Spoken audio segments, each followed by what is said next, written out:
Udah, Oke, aman, aman.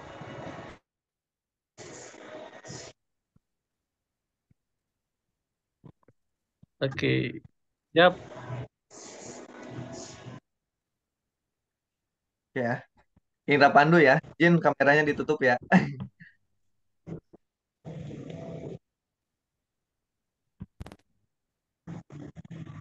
Yap, minta tolong teman-teman yang mungkin suaranya masih keluar bisa dimatiin dulu. Kemudian minta tolong Kang Indra bisa digedein share screen-nya. Siap, siap, siap.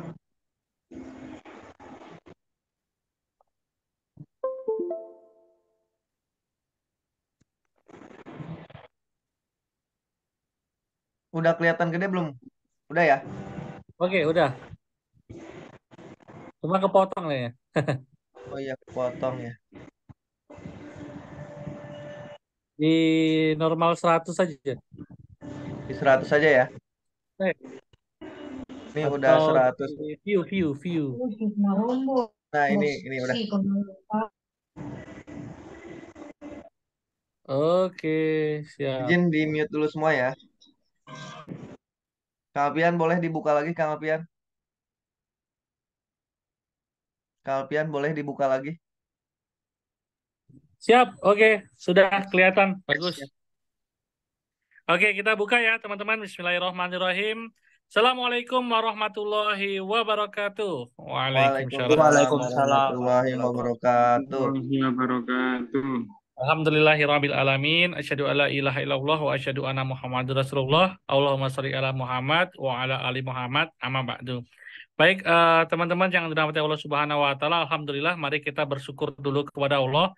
Kita diberi kesempatan hari ini untuk belajar lagi di Ngopi ya, ngobrol properti setiap Rabu malam bareng teman-teman Fatih Group, Fatih Institute dan juga Flipro ya.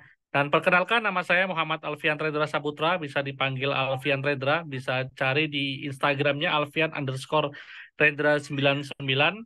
Ya, jangan lupa kita saling follow biar bisa saling kenalan nih di forum online terutama ya. Tak lupa salawat serta salam selalu tercurahkan kepada junjungan kita Nabi besar Muhammad Sallallahu Alaihi Wasallam. Semoga kita dapat mengikuti apa yang dicontohkan beliau dan semoga apa yang kita lakukan hari ini juga bernilai ibadah di mata Allah Subhanahu Wa Taala. Mari kita awali dengan basmalah bersama-sama yuk. Bismillahirrahmanirrahim. Baik, semangat semua ya teman-teman. Kita akan belajar seperti biasa password di sini ya. Alhamdulillah, wow keren, wow menarik ya. Setiap ganti slide nanti teman-teman wajib mengatakan Alhamdulillah, wow keren, wow menarik gitu. Oke, next aja Kang Indra. Hari ini kita ngobrolin apa sih? Sebenarnya harusnya hari ini kita panel bareng Kang Wildan. Cuma Kang Wildan lagi sakit qadraullah. Kita doain semoga Kang Wildan diberi kesehatan dan dimudahkan segala urusannya. Amin ya rabbal alamin. Hari ini kita mau explore sih sebenarnya tentang bagaimana sih bikin visibility study. Disclaimer ya, ini visibility study khusus marketing. Ya, bukan visibility study proyek. Ya, nanti kalau yang lengkap visibility study proyek nanti bareng Kang Wildan, insya Allah kita belajar bikin proyeksinya juga ya, hitung-hitungannya bagaimana nanti bareng Kang Wildan. Nah, hari ini saya banyak pengen explore sih tentang the art of marketing visibility study. Kenapa saya nyebutnya art? Karena memang sehebat apapun kita bikin perencanaan, ya namanya marketing ini antara seni dan sains. Jadi ya ini emang luar biasanya marketing itu kita menggabungkan antara seni ya, olah rasa ya kan, seni dan juga sains. Hitung-hitungan juga sih sebenarnya, pakai perhitungan. Dan perhitungan ini akan lebih matang ketika kita menggunakan data. Nah, kita akan masuk ke materi. Sudah siap semuanya ya? Alhamdulillah. Wow, keren, wow, menarik ya materi hari ini. Nah, di materi hari ini kita akan ngomongin visibility study. Jadi, apa sih definisinya? Jadi, kalau kita ngomongin sesuatu, kita kan harus tahu definisinya dulu, biar nanti definisi saya sama teman-teman semua di sini nih sama. Intinya kalau visibility study itu adalah studi analisis atau studi kelayakan paling gampang. Yang digunakan biasanya untuk mengukur atau menilai tingkat kelayakan pada sebuah proyek. Jadi proyek ini layakkah, ya kan? Nah itu gimana cara nilainya? Ya menilainya, apakah ini kita teruskan nih ya proyek ini atau proyek ini winning nggak nanti untuk dipasarkan? Nah itu sebelumnya kita harus bikin yang namanya feasibility study atau ya uji kelayakan. Nah tools ini memang digunakan untuk mengukur tadi ya nilai kelayakan sebuah proyek. Next aja kan? Kita akan masuk ke slide berikutnya. Nah, silahkan tuliskan komentar buat teman-teman. Kita mulai dari why dulu nih. Kenapa sih feasibility study ini penting? Coba teman-teman yang sudah pernah bikin feasibility study mungkin bisa sharing di sini. Kenapa penting? Ya, ayo. Kenapa kita bikin perencanaan marketing ya khusus untuk peliparan properti ini penting? Ya, oke. Sudah pada ditulis. Nah, next aja kan. Kenapa sih ini penting? Boncos ya, nggak boncos biar strategi marketing kita ini tepat sasaran, cepat closing dan dapat profit sesuai dengan apa yang kita rencanakan, ya kan? Nah, makanya feasibility study ini sangat-sangat penting biar nggak boncos. Nah, kebanyakan kita ini boncos ya, terus sudah marketing berkali-kali tapi nggak laku-laku. Nah, itu biasanya banyak ya tidak tepat bikin feasibility study ini. Nah, alasannya kenapa sih ini penting? Nah, ini teman-teman lihat nih ya. 20 alasan banyak orang startup ya bikin project ya. Wah, itu banyak yang gagal. Nomor satu 47,2% itu karena no market need ya. Jadi ya feasibility study ini berguna untuk menyelesaikan problem yang pertama itu ya, no market need karena produknya nggak dibutuhkan dan diinginkan pasar. Next Kang, slide-nya. Nah, makanya ya kalau mau jualannya laris, jangan jual produk yang nggak dibutuhkan dan diinginkan market. Oke, bareng-bareng. Coba kita ya ngomong bareng-bareng ya. Syarat kalau mau jualannya laris apa? Jangan jual produk yang nggak dibutuhkan dan diinginkan market. Ini syarat nomor satu kalau mau jualannya laris manis ya, ya teman-teman harus jual produk yang benar-benar dibutuhkan market. Nah, gimana cara bikinnya? Ya, sebenarnya simple. Yuk belajar dari sahabat kita Abdurrahman bin Auf nih. Sahabat yang kaya raya dan dijamin masuk surga. Wah, pada kenal semua ya. Mudah-mudahan saya doain yang bergabung pada Zoom meeting kali ini bisa mengikuti ya jejak Abdurrahman bin Auf, salah satu sahabat, 10 sahabat yang kaya raya dan dijamin masuk surga. Next, Kang. Ya. Nah, ini ada dua pendekatan nih kalau kita visibility study. Ya, ada yang pendekatannya memang market driven, ada yang pendekatannya product driven. Nah, cuma ya yang paling mudah apa? Sebenarnya pendekatannya yaitu market driven. Marketnya dulu kita dapat, baru kita nyiptain produk nih untuk marketnya. Nah, tapi ada, boleh nggak kalau kita bikin produk dulu, terus cari marketnya? Ya boleh aja. Tapi jualannya ketika kita mulainya dari produk dulu, baru nyari marketnya. Nah, kalau kita contoh salah satu ya quote Abdurrahman bin Auf yang menarik apa? Next, Mang. Ya, show me, tunjuki di mana, show me market, the market, ya kan?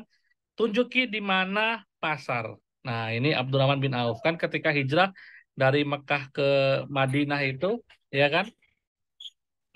Beliau ya dipersaudarakan dengan salah satu saudaranya dari kaum Ansor namanya Sa'ad. Nah, ketika ditawarkan ya banyak hal, ditawarkan istri, ditawarkan harta, ya kan? Beliau di mana pasar? Ya, pertanyaannya nih, pertanyaannya, apa yang dilakukan Abdurrahman bin Auf di pasar? Ya, di pasar apa? Next, Kang. Ya, ternyata yang dilakukan Abdurrahman bin Auf di pasar itu melakukan ya sebuah observasi sebuah riset pasar lah, gampangannya begitu. Mengamati di pasar ini ada problem apa sih, ya. Kebutuhan pasar ini apa, keinginannya apa. Nah, itu diamatin oleh Abdurrahman bin Auf, ya. Makanya mulainya dari apa? Dari riset pasar dulu. Next. Nah, intinya, teman-teman nih mau main di pasar apa nih? Pasar kan banyak nih. Ada yang memang pasar kelas apa? Kelas A atau kelas atas atau kelas menengah atau kelas B, ya. Mungkin kalau di Kang Wildan biasanya mau main apa nih? Mau cash-cashan, ya, cash bertahap, atau main KPR-an jangka panjang atau market edukasi. Nah, ini teman-teman harus tentuin dari awal, ya. Mau main di market apa? Ya, intinya jangan main di market yang nggak ada marketnya. Karena nanti cara komunikasinya beda antara market cash-cashan, market KPR-an dengan market edukasi, nanti cara mainnya beda gitu. Next aja Kang.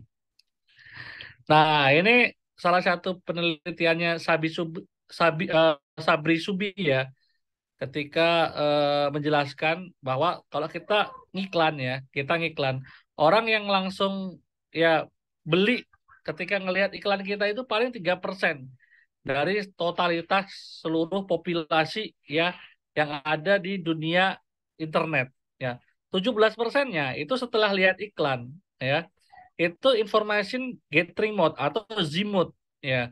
Dia itu memvalidasi dulu, ya. Misalnya dapat iklan di Facebook, dia cari tahu Instagramnya apa. Kemudian dia kepoin, ya, ada nggak reviewnya di YouTube, ada nggak alamatnya di Google Map dan udah pernah beli dan lain sebagainya. Apalagi pembelian properti itu tidak secepat orang jualan lombok atau jualan kacang goreng gitu kan. Itu memang perlu pertimbangan yang agak panjang. Nah, 20% itu problem aware. Mereka rata-rata perilaku konsumennya itu udah memang nyari. Misalnya kata kunci cari rumah di sekitaran Jalan Magelang, Yogyakarta, cari rumah di sekitaran atau beli rumah harga sekian. Itu memang perilaku konsumennya udah memang langsung mencari. Itu 20%. Ya. Tapi 60% kebanyakan not problem aware. Mereka itu sebenarnya belum aware sama problemnya. Nah, tugas seorang marketers itu memang ya membuat orang ini aware nih sama problemnya, ya kan? Sehingga apa? Kita akan mudah nanti menyelesaikan problem dia dengan produk sebagai solusi kita. Next saja, Kang. Nah, ini roadmap tadi ya tidak ada yang baku. Ini roadmap kalau saya yang sering pakai ya, kita pakai juga untuk project kemarin berhasil. Bulan lalu closing 3 cash-cashan, cash bertahap itu juga pakai roadmap ini. Jadi sebenarnya ini proven kalau menurut saya di saya loh. Nah, kalau teman-teman punya roadmap sendiri, monggo silahkan. Nah, saya sendiri itu membagi marketing itu ya dalam bikin visibility study itu menjadi dua. Roadmap pertama itu bikin strategic plan atau strategic proses. Ini proses untuk bikin strategi, ya. Jadi ini proses ya yang saya lakukan bersama tim, ya, itu untuk bikin strategik, ya. Pertama itu mulai dari grab the data, ya. Nah, grab data ini apa? Kita nyari data dulu, ya, ngelihat marketnya dulu, ya.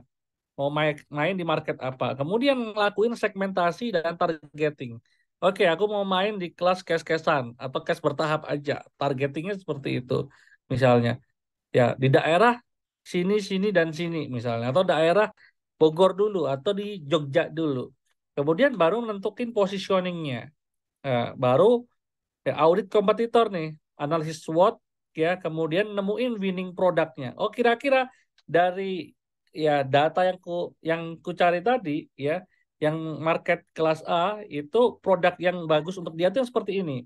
Baru bikin price strateginya. Oh, harga yang cocok seperti ini.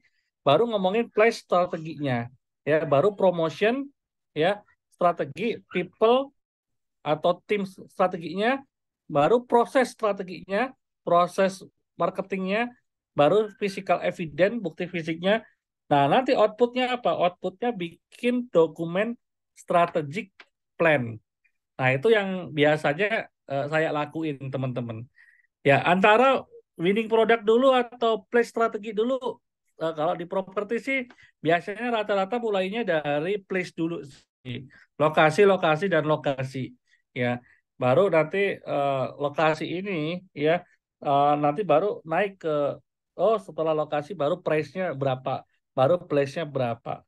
Ya, intinya monggo sih nggak ada yang baku urutannya dari mana, tapi biasanya kita mulainya dari grab the data, yang lakuin segmentasi, targeting, positioning, audit kompetitor, baru nemuin produk yang cocok untuk memang market kita gitu. Itu strategic proses. Next aja Kang. Nah ini roadmap-nya teman-teman. Eh, Setelah tadi ya strategi, kita masuk ke tactical proses. Nah, ini kalau saya nyebutnya biasanya namanya tactical plan. Ya, proses untuk implementasi dan eksekusi atau proses manajemen kontrol sistem.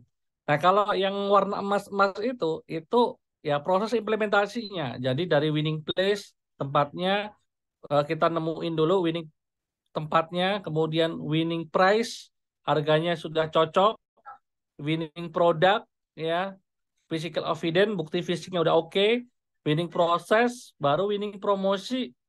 Kemudian, oh untuk promosiin seperti ini butuh tim berapa, baru kita set up timnya.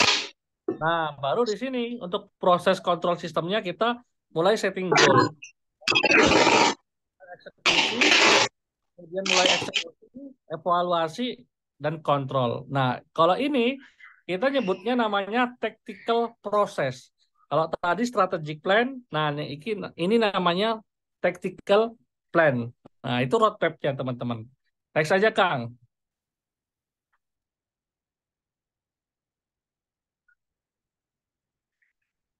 Nah, nah ini teman-teman kalau diimplementasi, nah kita mulai setup itu mulai dari place, price, product, physical evidence, proses, promotion, sama people. Ya gampangannya kalau teman-teman hafal marketing mix, nah inilah yang disebut namanya marketing mix ya. 7P ya. Mulai dari pertama kita nganalisis tempatnya dulu ya. Kemudian nganalisis harga, pricing strategi ya, sampai nanti kita bikin brand konsep, produk konsep ya kan.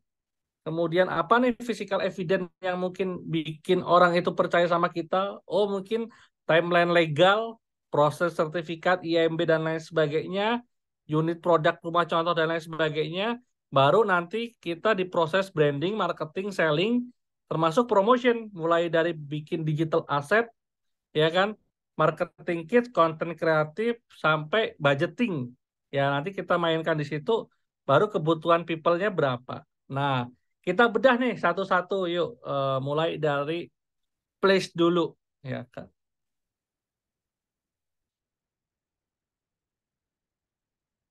Oke, nah kita bedahnya itu gini. Ini framework yang kita gunakan ya. Kita nyebutnya PSRS framework. Mulai dari plan up, set up, run up, dan scale up. Ya, jadi proses yang kita lakukan saat ini, bikin visibility study, itu sebutannya kita plan up. Nah, kalau plan up udah jadi, kita mulai set up sos bagus, apa nama sos langsung. Fasadnya yang diinginkan market tuh kayak gini desainnya, ya. Kemudian, oh price-nya yang bagus kayak gini. Itu mulai kita set up price strateginya, ya kan. Kemudian digital assetnya set up. Habis itu semua udah di set up, baru kita masuk running untuk iklan, ya, atau untuk promosi, baru kita scale up pelan-pelan. Ya, itu bisnis prosesnya sih seperti itu untuk ya bagaimana implementasi ya marketing plan. Next aja. Nah, kita coba praktek nih pakai studi kasus biar mungkin teman-teman lebih mengerti gimana mengaplikasikannya. Next, Kang.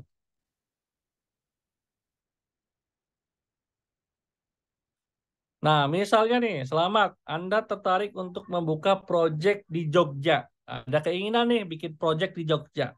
Dikarenakan Anda sudah belajar visibility study ya untuk marketing, maka Anda merencanakan strategic marketing plan sebelum buka project ya. sebelum proyek tersebut dibuka. Ya, selamat mengerjakan. Ya, next Kang, ini studi kasusnya. Nah, misalnya saya akan bikin proyek nih, misal di kota Jogja. Setelah melakukan riset, ya, tadi kan rumusnya R, STP, MM, IC ya. R itu riset, STP itu segmentasi targeting positioning, MM itu marketing mix, itu kita sebut namanya strategic proses. Kalau implementasinya, marketing mix, implementasi dan controlling, itu kita sebut namanya tactical proses. Nah, kita mulai dulu dari strategic proses, Ci. Ya. Setelah ngelakuin riset, ternyata sebelumnya Mas, sebelumnya Kang, ternyata ada 4 tipe pembeli rumah ya yang ada di Jogja setelah kita melakukan riset. Yang pertama adalah pembeli rumah pertama untuk hunian. Memang dia pertama kali itu belum pernah punya rumah, pengen punya rumah, terutama di Jogja.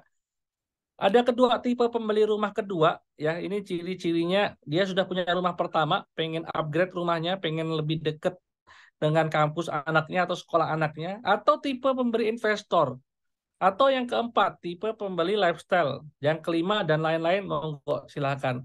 Tapi setidaknya kita temukan ada 4 terbesar dulu nih, ya. Nah kemudian, nah ini data-data riset yang udah kita kumpulin. Misal, kenapa sih saya milih Jogja misalnya? Oh, ternyata Jogja ini kota pilihan masyarakat Indonesia. Versi Good Start itu dapat 3 nominasi ya sebagai kota wisata nomor 1, 71% risetnya. Kota belajar itu kota-kota mahasiswa itu 80%. Kota menikmati hari tua itu 51%. Ya, tapi tidak kota untuk bekerja ya Jogja. Luar biasa. Nah, next aja Kang. Nah, kita juga ngelihat, oh ternyata Jogja pasarnya nasional. Setelah kita riset, ternyata orang-orang yang pernah kuliah di Jogja itu pengen punya rumah hunian atau investasi di kota Jogja. Wah, jadi kita bisa jual nih, walaupun produknya di Jogja bisa jual kemana-mana nih, gitu. Nah, siapa marketnya? Nah, tadi setelah kita riset mendalam, ternyata ketemu ada beberapa tipe market di sini. Ada keluarga muda yang memang mapan ya, ada orang tua yang anaknya kuliah di Jogja, ada tipe investor, ada pasangan muda yang pengen punya lifestyle hidup sehat dan lain sebagainya. Oke, setelah kita renung-renungkan, nah kita ini kan pengen jual cash kan sama cash bertahap. Nah, kita cari yang tipe tadi, tipe investor atau tipe rumah upgrade. Nah, kita validasi ini ya, kita bikin sedikit campaign iklan untuk di testing. Oh ternyata setelah di testing ya masuk, oh bener nih rata-rata punya anak kuliah di Jogja atau pengen investasi di Jogja. Nah ini menarik nih. Next aja. Lagi dengan data nih ternyata ada beberapa kisah yang menarik nih ya. Antara kalau di Jogja ini orang tuh galau nih, orang tua tuh mau nguliahin anaknya sewa atau beli ya. Karena nih ada beberapa ya kisah yang menarik. Misalnya di 2008 dia beli rumah 1,5 M ya. Ternyata setelah mau kuliah, setelah mau lulus, bukan 2022 sebenarnya, itu rumahnya udah ditawar 4,5 M. Wah, dan itu rata-rata ya mahasiswanya mahasiswa Makassar, Papua, Kalimantan yang beli. Akhirnya nggak jadi dijual, akhirnya disewain. Nah ini menarik nih kisah ini. Berarti ini tipe-tipe investor ada. Nah, termasuk di Jogja ini menjamur juga ya operator guest house kayak Simply Homey ya kan yang menawarkan capital gain dan cash flow ya kan. Biar propertinya produktif. Kemudian kita juga banyak nemuin influencer-influencer yang dia itu eh, dapat komisi ya 17 sampai 20% tuh ya dari nawarin-nawarin itu. Wah, menarik aja. Nah, ini fakta juga ternyata ketika kita ngeriset fakta kota Jogja nih. Nah, ini pertumbuhan dari 2016 sampai 2020 sih. Saya belum dapat data yang terbaru. Tapi ini saya dapat dari data ya para pemain villa dan guest house di Jogja. Ternyata Jogja ini pertumbuhan wisatanya dibanding Bali itu ternyata lebih besar di Jogja. Makanya kota properti termahal nomor 3 di Indonesia itu kan Jogja. Nomor 1 tuh tetap Jakarta ya. nomor 2 itu Bali, nomor 3 Jogja. Nah, oke. Nah, pertumbuhannya ternyata gede banget tuh, signifikan banget. Di Jogja juga ternyata ya sampai 21 juta tuh kunjungannya. Oh, luar biasa ya. Gede banget ya. Dan peak moment tuh bisa sehari itu bisa 1 juta kunjungan itu. Jogja itu luar biasa. Next aja Kang. Nah, setelah itu ada fakta yang menarik nih di UGM ternyata kayak UGM itu bisa 4 kali wisuda. Di UI 4 kali wisuda. Faktanya orang tua mahasiswa itu butuh rumah guest house, bukan sekedar hotel ketika anaknya wisuda. Nah, ketika wisuda itu Jogja itu 3 bulan sekali kebanjiran orang dari luar kota. Next aja. Nah, termasuk UAD itu penerimaan mahasiswa baru tuh sekali penerimaan itu 5.000 mahasiswa baru. Ya, luar biasa. Dan kemarin kita juga ngelihat nih ada beberapa villa di Jogja ya yang itu ya harganya rate-nya sampai 1,5 juta per hari per malam itu antri-antri juga. Nah, makanya akhirnya oke kita coba nih kita mainkan dua market yaitu market buat investasi tapi juga bisa untuk hunian. Next nih. Next aja Kang. Nah, tadi kan kita udah nemu nih ada pembeli rumah pertama kalinya. Nah, itu kalau teman-teman memang ngincer market itu, teman-teman cari tahu nih problem dia apa. Oh, problem dia di angsuran, pengennya angsurannya panjang. Monggo. Ya, ada juga tipe pembeli rumah kedua investor misalnya. Tipe pembeli rumah upgrade misalnya. Atau tipe lifestyle. Itu beda-beda problemnya. Ya. Nah, teman-teman di awal itu tentuin dulu nih, mau main di buyer persona yang mana. Ya. Nah, misalnya, wah Mas, aku pengennya cash sama cash bertahap nih. Itu yang mana? Nah, ini kemarin kita closing 3 bersama tim ya. Itu rata-rata cash bertahapnya setahun, ya setahun kurang lah gitu kan. Itu rata-rata bayar personanya ini kalau di Jogja ya. Orang tua yang anaknya kuliah di Jogja, rata-rata mereka punya anak kuliah di Jogja, dan tipe investor yang memang pengen punya rumah hunian yang bisa juga jadiin guest house gitu.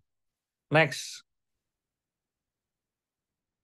Nah, dari situ kita lakuin targeting tadi, ya, geografinya. Oh, kita main, marketnya kan nasional, bisa main ternyata tipe investor tuh, atau tipe orang-orang yang orang tua kuliah di Jogja itu, ternyata bisa nggak cuma dari Jogja, tinggalnya Jabodetabek, Kalimantan, Makassar bisa. Berarti pasarnya nasional nih. Demografinya rata-rata pria atau wanita, berarti punya cash 1 sampai 3 M. Psikografinya kalau investasi itu tipe moderat, ya kontrakan, guest house dan lain sebagainya. Perilakunya mereka biasanya cari properti itu ya di IG atau OLX atau Lamudi ya, rumah 1 2 3 misalnya dari rekomendasi agent dan lain sebagainya. Next. Nah, kemudian lakuin analisis kompetitor ya. Nah, biasanya pakai tadi 7P tadi, produk, price, place, promotion dan lain sebagainya. Oh, di sekitar situ, radius sekitar situ, ada nggak yang main di tipe-tipe seperti ini yang mirip-mirip ya? Cari, karena kalau udah ada yang main berarti ada pasarnya nih. Kalau ada kompetitor sebelahnya, ya. Nah, intinya teman-teman harus tahu nih, oh kelebihannya sana apa, kelemahannya apa, ya kan? Ya, kemudian harganya berapa, brosurnya seperti apa, kalau bisa diaudit semua, ya, dicari. Karena ini nanti akan memudahkan kita bikin strategik. Next aja. Nah, ini juga quote-nya Rasulullah ya. Rasulullah itu sebelum bikin strategik, itu pasti ngutus orang, ya, untuk apa? Untuk mengintai, ya kan? Misalnya Rasulullah SAW bersabda, ya, Huzaifah berdirilah, pergilah ke tempat musuh, lalu bawalah berita yang sedang terjadi di sana. Saya lupa ini hadisnya riwayat siapa, ya. Cuma sebelum bikin strategik pasti dapetin informasi dulu, ya, gitu. Next aja. Nah, ini kalau tadi semua sudah diambil, baru kita olah, dianalisis. Semua data sudah diambil, kita analisis.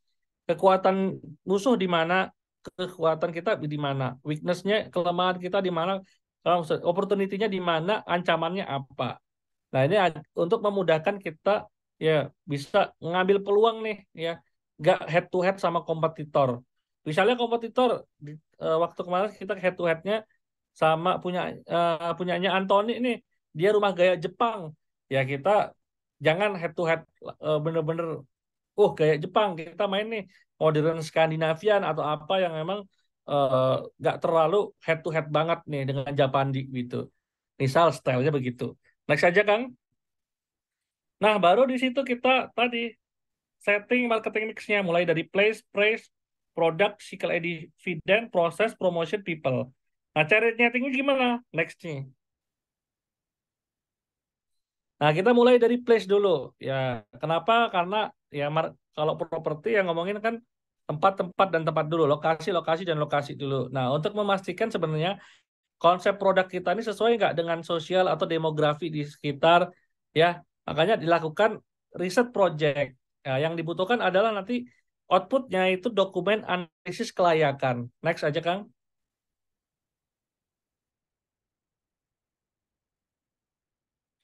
Nah, di situ misalnya teman-teman ya mainan Flipro atau mainan apapun ya, developeran juga eh, mirip-mirip lah mainnya.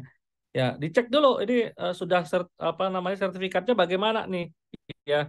Kemudian status lahannya pekarangan bukan atau pertanian ya.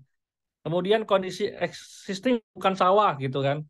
Akses jalannya minimal misalnya 5 meter walaupun ini kadang ya kita juga mainin yang akses jalannya sempit ya bisa aja kalau memang marketnya itu nggak butuh akses mobil yang besar ya kan. Kemudian dalam radius 5 km kompetitor ya kita analisis harganya kompetitor berapa ya. Kemudian keunggulannya kompetitor apa. Pemilik tanah tunggal bukan apa namanya beberapa orang misalnya takut ada sengketa ya misalnya waris dan lain sebagainya. Termasuk ya ini zona kuning enggak ya kan atau eh, cari di tata ruang ya dicek ya kan di tempat kota yang berlaku ya. Kemudian skemanya nih bisa fleksibel enggak ya mau kerjasama boleh mau eh, apa namanya bertahap boleh monggo silakan ya kan.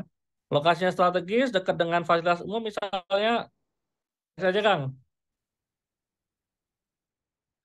Ya intinya hal yang harus dipersiapkan itu teman-teman buat Excel-nya nanti itu di listing dulu ya minimal ya 50 sampai 100 lah kan.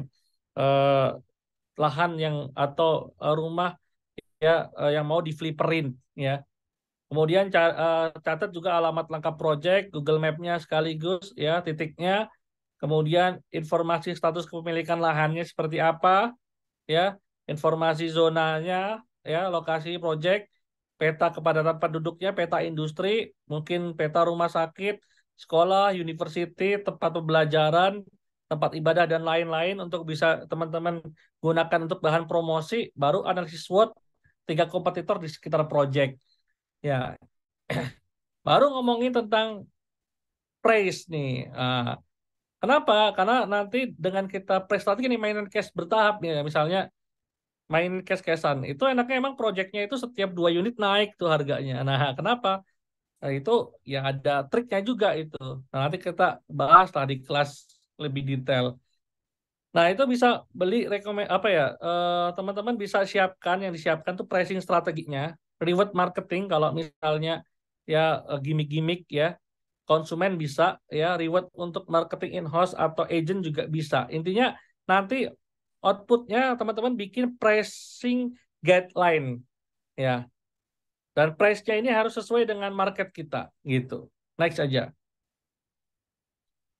Nah, hal yang perlu dipersiapkan ya di feasibility study, berapa harga jual cash kalau cash keras, berapa harga jual kalau cash bertahap, berapa harga jual kalau kredit misalnya, kredit agak panjang, ya bagaimana biaya-biaya lainnya misalnya, ya ada penambahan nggak pajak ya dan lain sebagainya, bagaimana strategi harganya, bagaimana alur pembayarannya, metode pembayaran, ya bagaimana gimmick atau bonus konsumen kalau dia cash atau cash bertahap misalnya, berapa komisi ke agent kalau pakai agent misalnya, berapa harga jual kompetitor Anda.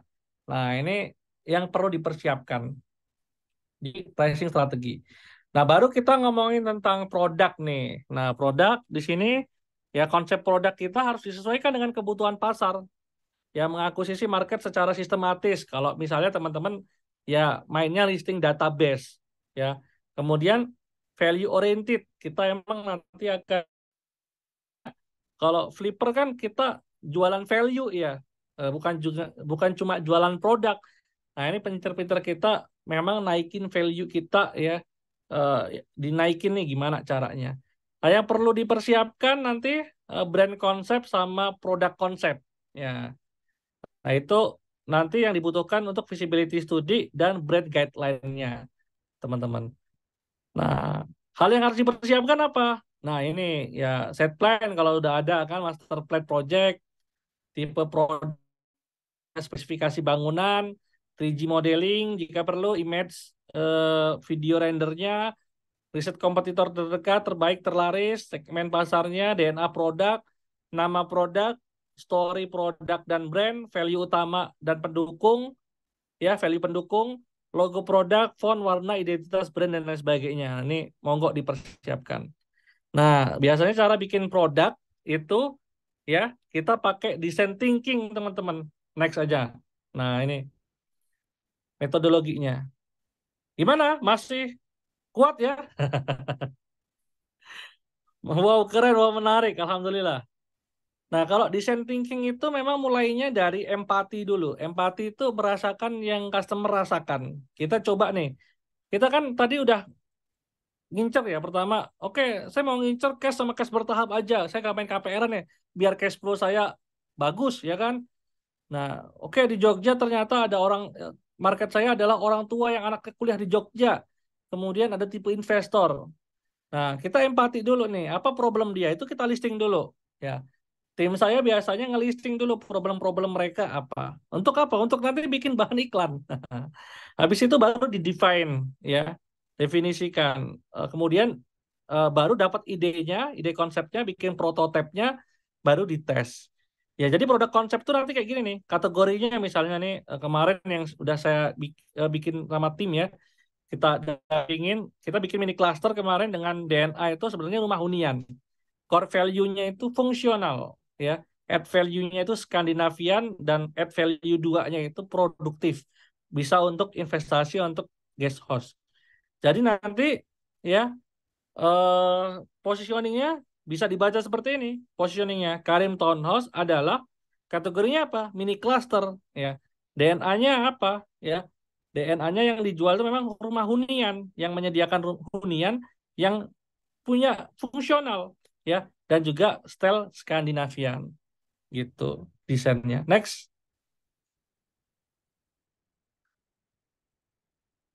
Nah, ini produk konsep. Next saja.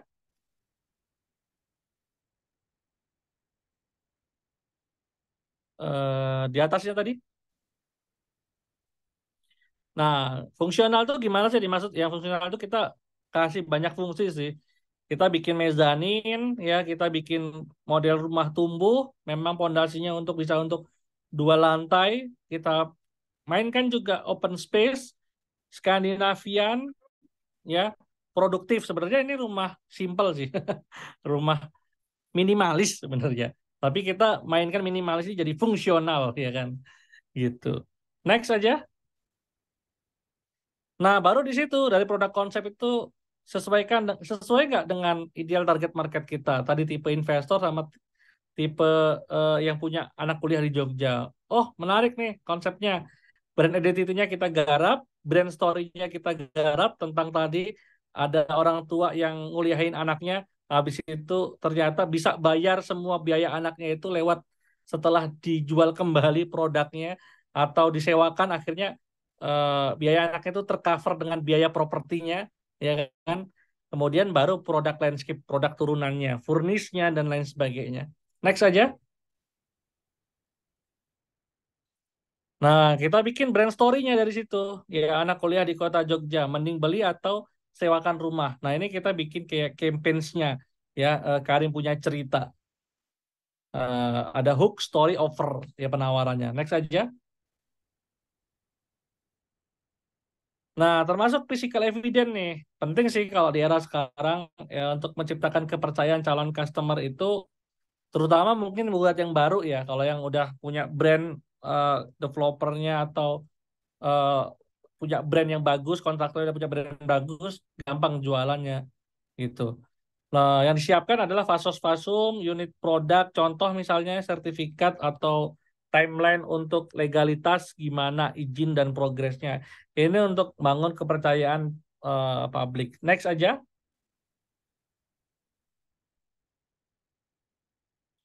Nah, hal yang dipersiapkan tuh kalau ada rumah contoh sih, kalau ada portofolio sebelumnya boleh gitu. Main gate, kalau misalnya main perumahan, jalan, pagar keliling misalnya, saluran pembuangan, taman, progres legal, sertifikat, IMB atau PBG ya. Ini kalau perumahan sih. Ya, next aja. Baru proses. Nah, proses nanti bikin bisnis proses untuk strategi marketing, strategi selling. Kuncinya ini dibikin timeline sih. Kita mau ngabisin unitnya berapa lama timelinenya. Pembangunannya juga berapa. Itu disesuaikan timelinenya. Next. Nah, ya dipersiapkan target penjualan, ya siapkan budget tadi. Ya kemudian baru masuk ke promotion. Nah di promosi ini yang dipersiapkan banyak sih di visibility study. Mulai dari digital asset, content marketing, marketing kit, advertising kit, budgeting. Yang dibutuhkan intinya aset digital property kalau mainnya online. Gitu ya teman-teman. Next saja. Nah ini yang dipersiapkan kalau mau di setup banyak sih. Ya bisa dilihat ya, bisa di screenshot. Next aja. Oke, yang dipersiapkan marketing kit digital tuh biasanya microset marketing kit, email, Google Drive, ya price list, foto project, foto progress, company profile itu disiapin. Atau product knowledge presentation itu harus dipersiapkan. Nah, termasuk ini ya oh, video-video branding, marketing, selling, event, Instagram kit, Facebook kit, YouTube kit, TikTok kit. Ya kalau mau mainkan di semua lini dimainkan. Next gitu. Ya ini kalau mau ada yang di print-print boleh, pilih salah satu boleh, semua dimainkan juga boleh. Ya kan booklet, flyer, price list, brosur, monggo silakan. Uniform, ya semua untuk mendukung promosi. Next saja. Hal yang dipersiapkan juga budget iklan sih, teman-teman. Nah, ini kalau mainnya Grab Database, saya biasanya 15 juta itu untuk 1000 lead running ads. Jadi kita itu kalau di tempat kita itu 20.000 per lead. Di atas itu tolong dimainkan, diturunkan. Di bawah itu kayaknya jelek leadnya. Gitu. Makanya kita biasanya 20.000 per lead sih rata-rata. Gitu. Next saja. Baru kita setup di people-nya. Ya, untuk efisiensi biasanya kadang kita setup SDM itu ada yang remote, ada yang pakai vendor, nggak semua in-house sih. Ya, tinggal yang penting report, KPI, sama trainingnya ada. Yang dibutuhkan sih operating marketing. Ya, nanti sistemnya gimana. Next aja.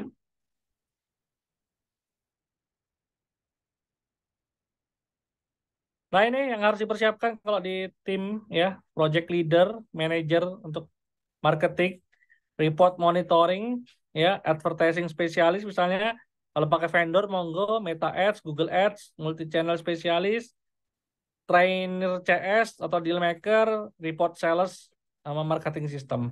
Next aja. Nah, ini kalau developer biasanya main konten kreator video, konten grafik. Ini monggo mau in-house boleh, outsourcing boleh. Kalau sales, saran saya in-house. Next aja. Nah, intinya teman-teman tadi, marketing sampai closing itu ada prosesnya. Prosesnya gimana? Nah, detail banget ya. Next aja Kang, sampai ketemu di event Jogja ini terakhir di akhir tahun ini ya. Kita pengen ngajakin teman-teman ya untuk bongkar bagaimana sih manajemen dan marketing untuk flipper property ya. Insya Allah saya bersama Kang Wildan itu ada ya nanti bareng-bareng akan sharing ya tentang ilmu flipper property tapi ini beda sama yang biasanya ya. Bedanya apa? Ada saya. Ya, next aja nih, Kang. Ya, jadi buat teman-teman alumni mungkin yang pernah ikut Fliparan Property, ya silakan ikut lagi karena kita ada spesial buat alumni Buat alumni kita kasih harga super spesial, harga HPP aja. Ganti harga hotel, harga tiket Kang Wildan, harga nginep dah gitu aja, ganti itu aja. Ya, silakan kalau teman-teman alumni. Kalau yang belum pernah ikut, kita ada spesial nanti di tanggal 25 sampai 26 ya. Itu harga sama udah ada yang daftar nih 8 waiting list ya. Teman-teman cukup hanya dapat 2.500.000. Early bird-nya rate normalnya di 5.700.000 untuk 2 hari.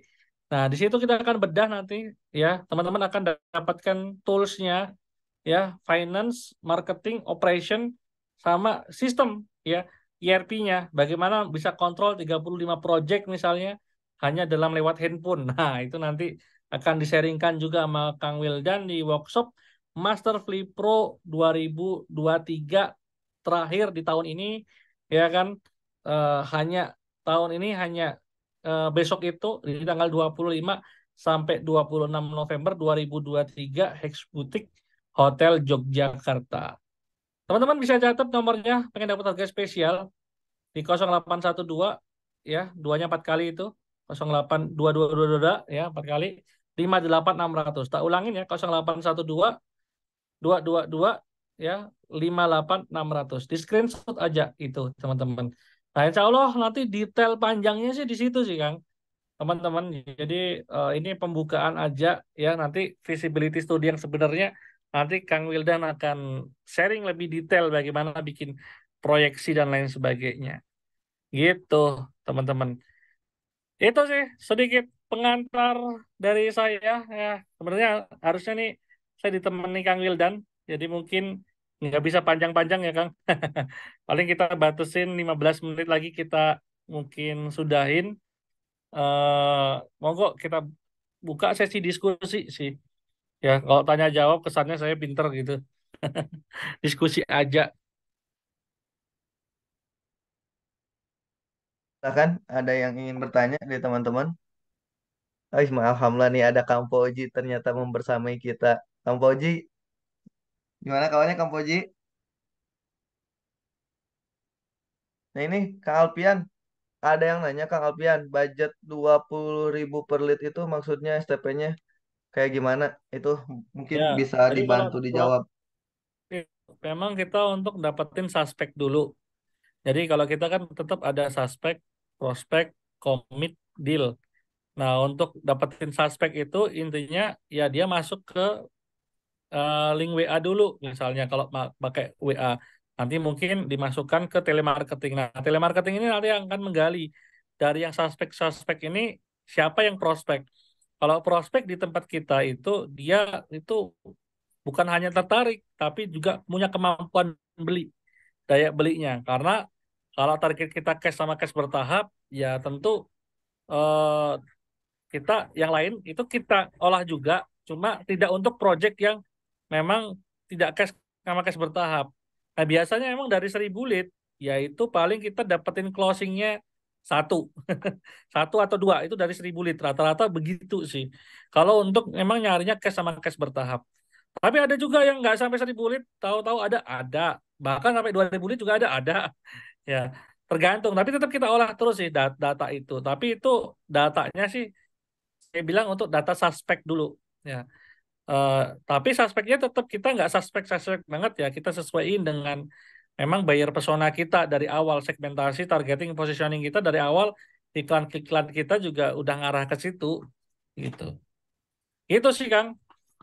Insya Allah. Nah ini izin bantu jawab ya. Nah untuk materi Insya Allah nanti di-share silahkan isi form daftarnya aja. Terus untuk materi cash flow, jadi di Master Free Pro itu dari mulai materi cash flow-nya, bahkan aplikasi cash flow-nya juga dikasih. Jadi teman-teman tinggal praktek aja. Jadi teman-teman nggak perlu bingung mulainya dari mana atau seperti apa. Nanti udah disiapin aja semua sama panitia. Teman-teman tinggal praktek aja kayak gitu. Jadi teman-teman cukup praktek aja ya. Nah ini materinya juga lengkap dari mulai cari lahan yang hot deal itu seperti apa. Nanti ada materinya dikasih ya. Kalau hot deal ini ya tanahnya itu akuisisinya ya syukur-syukur nggak pakai uang lah. Dan artian tanda kutip ya bisa kerjasama kayak gitu. Jadi teman-teman betul-betul dimudahkan. Semuanya itu ada modulnya, ada silabusnya, teman-teman tinggal prakteknya aja kayak gitu. Nah, nanti untuk bahan FS, bahan yang lainnya itu semua kita formnya udah ada. Jadi teman-teman tinggal eksekusi aja. Kayak gitu ya. Nah, nanti khusus untuk yang Zoom hari ini, silakan di Japri. Nanti ada, misalkan kalau yang di luar itu 2,5 itu nggak sama penginapan, mungkin nanti ada khusus untuk 5 atau 10 orang tercepat, 2,5 itu bisa udah include sama penginapan ya, Kang Alfian ya. Khusus yang malam Ya, ini ya. cuma booking hari ini karena Hmm. itu berkaitan kan dengan bulan November ke Desember itu Hmm. di Jogja tuh peak moment, itu kan malam minggu ya. Kalau nggak Hmm. booking hari ini atau minggu ini ya, itu nanti kita nggak dapat kamar. Makanya buruan sih kalau yang teman-teman pengen dapat 2,5 juta include penginapan, silahkan booking dulu nggak apa-apa hari ini. Oke. Nah, jadi dapat harga khusus kapan lagi? 2,5 khusus untuk 10 orang aja ya.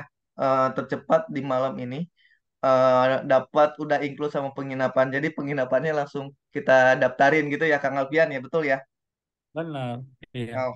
Oh, Nanti boleh. insya Allah kalau dalam aplikasi di workshop itu udah ada form-formnya, teman-teman tinggal ngisi-ngisi aja bikin FS tuh eh, tadi kan logiknya ya, intinya logiknya. Ini tinggal ngisi-ngisi form aja sih, ya Kang ya. Iya, betul-betul tinggal isi form aja. Silakan ada yang ingin bertanya lagi. Ini materinya luar biasa. Silakan boleh tanya detail. Masih ada waktu. Silakan dari teman-teman. Izin saya sambil follow up juga ya. Boleh, silahkan. Barangkali ada yang udah daftar ya. Ya, silakan. Ada yang ingin ditanyakan? Kayaknya nggak ada ya. Mungkin Kang Alfian udah tercerahkan semua mungkin Kang Alfian. Masya Allah. Masya Allah. Berarti terlalu terlalu detail tadi ya. Harusnya Iya, ada yang kayaknya terlalu detail ya. Ini masih ada orangnya kan ya? Nggak pada tidur kan ya? Coba mana suaranya? Siap, siap, masih Oh, Kang. Alhamdulillah. masih itu ada Kang Fahmi. Masya Allah, Kang Fahmi. Aja. Kang, boleh sedikit eh, bertanya, Boleh banget, boleh banget. Siap. Silakan. tapi langsung case ini, nggak apa-apa. Iya, nggak Monggo, apa-apa. monggo. Langsung aja. Biar tergambarkan. Ya, saya kebetulan ada mirip dengan Jogja tadi, kasus Jogja tadi. Saya sudah bikin satu klaster, udah sold out ya. Masya Ini Allah. project Keren-keren. kedua. Nah, kebetulan yang punya tanah di belakang project pertama tadi, dia mau jual kan. Nah, posisinya sama kayak Jogja tadi, dekat universitas, dekat universitas. Memang saya tangkap banyak problem di sana. Orang tua itu dia sewa rumah itu 2,5 juta ya per bulan. Hmm. Jadi mending dia yang orang tua di luar kota, mending anaknya kuliah di Unsri itu dibeliin rumah. Nah, cocok lokasi kita itu. Banyak yang cari model seperti itu, ya kan? Nah, tinggal ini terkait price ya. Kalau tanah itu dipecah 6, dia lebarnya 5, tapi panjang 20 gitu, jadi 100 meter persegi. Kalau dia dipecah 5, lebarnya 6 gitu kan. Jadi saya mikir kalau dari sisi harga, pasti kita ambil yang pecah banyak kan, Hmm. supaya ya, tapi kecil gitu kan, lebarnya kan. Menurut Mas Alfian gimana? Kalau yang tahap pertama, yang sold out kemarin, tanahnya kecil karena saya bikin jalan tengah gitu kan. Saya buang tanah buat jalan tengah jadi klaster ya. Kalau sekarang saya lihat model Free Pro nih udah pakai jalan umum aja langsung ke depan gitu kan. Cuman dia memanjang 20 meter ke belakang. Jadi pilihannya 5 kali 20 atau 6 kali 20 gitu kan. 5 unit atau 6 unit ya gitu kan. Terkait harga juga sih, tapi fungsional juga gitu kan. Jadi pertimbangan. Gimana menurut Kang Alfian yang dipilih Ya, kira-kira? Sebenarnya tergantung tergantung sih apa namanya segmennya mau seperti apa. Sebenarnya kalau tipe-tipe investor ya yang memang nggak diuni secara langsung ya, Mm-mm. itu sebenarnya tidak terlalu masalah sebenarnya untuk sekedar akses. Makanya kadang kalau di Flipro yang di Bogor itu kan kadang ya udah akses jalan umum aja udah dipakai itu kan. Ya, Dan betul. pakai mini home itu kan kalau Betul. pernah melihat yang di Bogor itu kan bener-bener Ya. ya mini home bener tuh emang bener-bener bukan buat tempat tinggal, buat tinggal sementara sih gitu. Ya. Heeh, heeh. Kalau konsepnya sih kalau sekarang ya yang aku lihat ya kemarin tuh sempet main-main ke Primalen ya tempatnya Kang Mm-mm. Nuri juga. Itu kan memang konsepnya kalau kita lihat 8 proyeknya semua itu kan rukos ya, rumah kos Mm-mm. ya, klasteran yang emang isinya itu kos-kosan ahwat. Itu ternyata Mm-mm. menarik nih, dibikin apa namanya agak mewah dikit, bagus ya kan. Nya itu dapat tuh private Mm-mm. apa ya, private eksklusif gitu dan lain Mm-mm. sebagainya. Sebenarnya ya eh, asal gini nih, tipe investor tuh asal value-nya dapat, hitung-hitungannya dapat tuh sebenarnya nggak masalah sih sebenarnya gitu. Mm-mm. Untuk harga ya, untuk harga rata-rata kan kalau Iya. kita ngelihat ya di Primalen itu kan rata-rata main di 800 sampai 1,5 M aja masuk tuh. Mm-mm. Nah itu di harga berapa Kang yang kemarin laku Kang? Kan Yang depannya udah laku kemarin, tuh kan tapi udah ya, sebenarnya udah ada ya, oh ini harga yang pas tuh segini nih karena itu laku gitu. ya kemarin 750 Kang. Itu Oh. sudah sold kan. Posisi dia layer kedua ya, setelah ruko, ada ruko juga kita kan. Setelah itu Hmm. cluster. Nah, ini dia tanah kosong, satu kapling. Nah, yang belakang lagi. Jadi, istilahnya tahap dua lah bisa kita bilang kayak Hmm. gitu kan. Dia sudah ada tahap pertamanya. Kalau Cuman aku sih, memang, Kang, kalau aku sendiri nah, ya, kalau udah ada yang memang tahap satu memang berhasil di harga segitu, harganya jangan jauh-jauh dari situ, walaupun nanti memang konsepnya value-nya dibagusin dikit gitu, ditambahin. ya, Ya. kelebihan tahap satu karena dia cluster ya. Jadi, one gate system ada jalan sendiri ke dalam gitu Hmm. kan. Yang ini Berarti kan, semi-semi bab, mini cluster ya. ya, kalau ini kan kita mau coba eh, Flipro punya jadi pakai fasilitas inilah, fasilitas punya eh, fasilitas umum lah kita pakai gitu kan. Emang dari sisi biaya lebih murah pastinya kan untuk Fasum kan. Ya, cuman nggak dapat klasternya, apakah bisa ya sama gitu ya? Saya agak ragu-ragu di situ aja Ya, menurut Kang. Izin perlu ditesting. izin Tapi bantu beda lah. nambahin boleh ya? Iya. Harusnya ini Kang Wildan nih, Qadarullah Kang Wildannya kurang sehat ya. Nanti Oh bisa ya, dari Indra atau dari Kang Fauji nih yang sedikit nambahin ya. ya Ya, ya. jadi case-nya ya, case di kita itu sebetulnya nggak asal potong, nggak asal manfaatin jalan. Itu benang merahnya. Hmm. Nah, jadi kita Oh. itu ada nih yang namanya Form FS, Form Feasibility Study untuk project itu. Kayak gitu. Mm-mm. Sama behavior orang beli di sekitaran situ, orang beli di daerah situ itu karena apanya sih? Kayak gitu. Itu satu Mm-mm. dulu yang harus benang merah. Sebetulnya ada Form FS-nya banyak banget gitu. Nah, Mm-mm. itu diisi. Jadi nggak main, oh ini nih potong gini nggak gitu. Tapi behavior Mm-mm. eh, nanti konsumen yang akan beli itu ngerasa nyaman atau enggak kayak gitu. Nah, Mm-mm. Mm, contoh betul. case yang rumah kontrakan, ya berarti yang kita mindsetin itu yang orang yang kontraknya. Jadi bukan Mm-mm. orang yang ngisi bakalan tinggalnya. Itu beda tuh, kayak gitu. Mungkin Kang Mm-mm. Alpian tahu yang rapas ya Kang Alpian ya. Kalau Kang Alpian, Ya, ya kan masuk ke dalamnya tahu kan sebagaimana jauhnya, ya kan. Alhamdulillah sekarang Insya Allah mau sold out Kang Alpian. Masya Allah.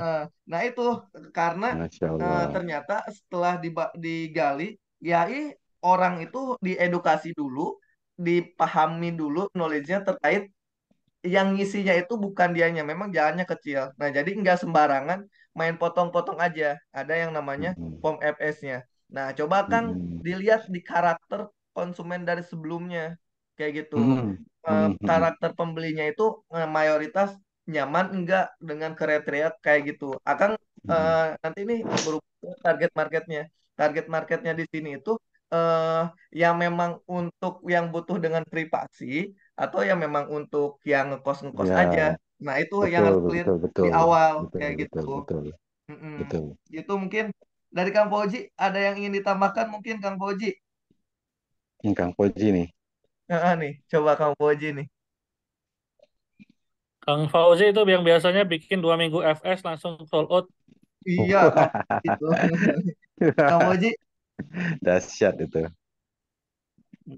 mungkin lagi Lagi, ditutup lagi ya, di luar mungkin. Itu mungkin ya, ya. gambarannya. Sebetulnya ada form Siap, siap. FS-nya.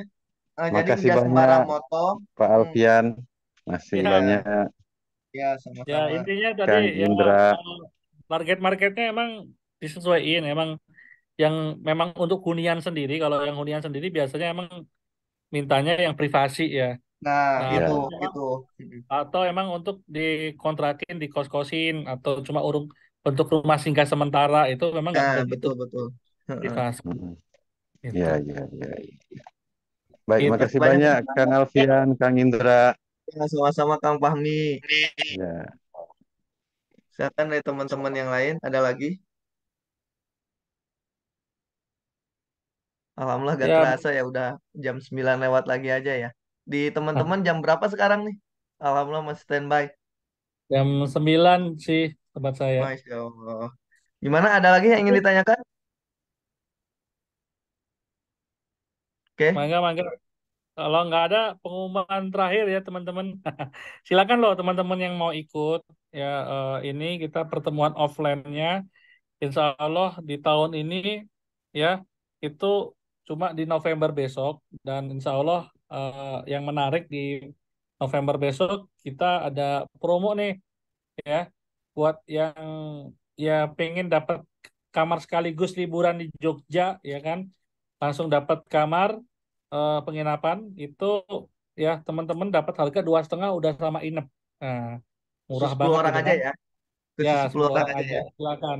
Kalau segera booking sih karena takutnya besok udah kehabisan kamar. Karena peak moment tuh biasanya rame Jogja kalau nggak jauh-jauh hari booking udah habis gitu kamarnya. Gitu, Kang Indra. Siap, Kang Alpian. Ini juga di kelas Master Pre Pro di kita itu ini terakhir ya, karena udah di ujung tahun. Mohon doanya kita ini ada target Kang Alpian. Sampai Desember itu mohon doanya bisa menyelesaikan 100 titik di Jabodetabek ya. Mohon doanya Masya ya. Allah. Luar biasa. Mungkin, mungkin itu aja Mantap. dari Kang Alpian. Mungkin sebelum ditutup ada yang ingin disampaikan. Udah sih. Udah. Mungkin teman-teman ya intinya ya ikut acara besok itu ya. Kita silaturahim sih sebenarnya di acara itu. Insya Allah banyak insight yang teman-teman dapat dan ya tadi Insya Allah kita punya komunitas flipper ini luar biasa sebenarnya Kang Indra. Iya. Jadi eh, salah satu dari event besok ini kita pengen kumpulin nih teman-teman yang punya project kayak Kang Indra kan sama tim Flipro punya 100 titik nih. Nah kita tuh sebenarnya pengen kumpulin teman-teman di Flipro di alumni ini rata-rata udah ada berapa titik sih gitu. Nah kalau bisa kita bantu pemasarannya bareng tuh menarik tuh Kang Indra. Iya, betul Gitu. betul. Nah itu yang jadi pengen bahan diskusi sih besok juga di apa namanya di Jogja bareng Kang Siap, Wildan. siap. Itu sih Nah, Kang. jadi yang daftar itu udah jadi langsung bagian dari Master Pre-Pro masuk ke Pre-Pronesia ya. Jadi teman-teman Pre-Proan, alhamdulillah alumninya udah ratusan ya, udah 300 lebih ya. Nah, nanti kita kumpulin aja di situ semua ya. Ini undangan terbuka juga berarti ya untuk alumni-alumni ya. Mudah-mudahan pada Benar, di sana kita bisa silaturahmi dan bahas progres teman-teman itu udah sejauh mana. Kita bahas bareng-bareng ya di sana ya. benar. Ada closing statement, Kang Alfian? Siap. Ya intinya tahu aja nggak cukup teman-teman. Segera action, segera kolaborasi. Ya jadi leher ke atas tuh itu investasi sih menurut saya investasi daripada coba-coba lebih baik ya investasi. Toh kita juga nanti di Flipro ini banyak komunitinya, banyak jaringannya, insya Allah bisa tambah rezeki ya dari situ. Gitu sih, itu aja sih Kang. Masya Allah. Jadi memang investasi terbaik itu investasi kepada diri kita sendiri dan yang paling terbaik investasinya itu investasi kepada diri kita, bukan dirinya tapi cara pemikirannya gitu ya Kang Alfian ya. Jadi Siap, sama yang benar paling banget. mahal itu dari sisi aspek lingkungannya untuk kita belajar. Mudah-mudahan kita semua bisa tumbuh dan berkembang bersama. Buat alumni Master Pro ditunggu nih undangan terbukanya mungkin ya dari Kang Alfian. Kita ketemu di Jogja, kita kopdar perkembangan di teman-teman itu seperti apa. Terus untuk teman-teman yang mau baru gabung, kita langsung ketemu aja di Jogja ya. Mungkin kita tutup pembelajaran kita hari ini. Kang Alfian, makasih banyak ya. Ini ada yang ingin ditanyakan lagi? Takutnya ada. Oke ya. Kita tutup dengan membaca hamdalah. Alhamdulillahirabbil alamin. Istighfar, astagfirullahaladzim, astagfirullahaladzim. Dan doa kifaratul majlis. Subhanaka Allahumma wa bihamdika. Asyhadu an la ilaha illa anta wa atubu ilaik. Oke, terima kasih Kang Alfian sudah membersamai. Terima kasih teman-teman semua Siap, sudah sama-sama, terima membersamai ya. kasih. Sampai ketemu di Malang, sampai ketemu di Jogja ya. Izin Indah Klos ya. Pak Abi, Pak Agung, Pak Ahmad semuanya. Terima kasih banyak ya. Izin kita tutup ya. Sampai ketemu nanti di Jogja ya. Yo, Assalamualaikum. Izin Indah Klos ya. Waalaikumsalam warahmatullahi wabarakatuh.